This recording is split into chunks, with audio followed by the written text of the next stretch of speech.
நாட்டில் ஒரு மரியாதைக்குரிய தலைவராக விளங்கிய டத்தோஸ்ரீ பழனிவேலுவின் மரணம் வருத்தமளிக்கிறது என்று தொழில் முனைவோர் மேம்பாடு கூட்டுறவு துணை அமைச்சர் டத்தோஸ்ரீ ரமணன் ராமகிருஷ்ணன் தனது இரங்கல் செய்தியில் கூறினார். உடல் நலக்குறைவால் டத்தோஸ்ரீ பழனிவேல் இன்று காலை காலமானார்.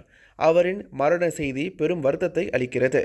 டத்தோஸ்ரீ பழனிவேல் மரியாதைக்குரிய தேசிய தலைவராகவும் இந்திய சமூக பிரமுகராகவும் விளங்கினார். முன்னாள் மஇகவின் தேசிய தலைவராகவும் பல துறைகளில் அமைச்சராகவும் துணை அமைச்சராகவும் பணியாற்றினார்.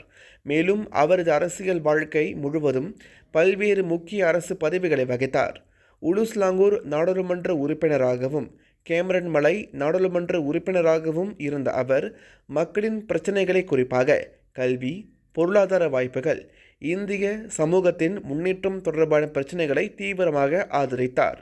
தேசிய ஒற்றுமையை வலுப்படுத்துவது உட்பட இந்திய சமூகத்தின் வளர்ச்சி, அரசாங்க கொள்கைகளுக்கு அவர் ஆற்றிய பங்களிப்பு மகத்தானது.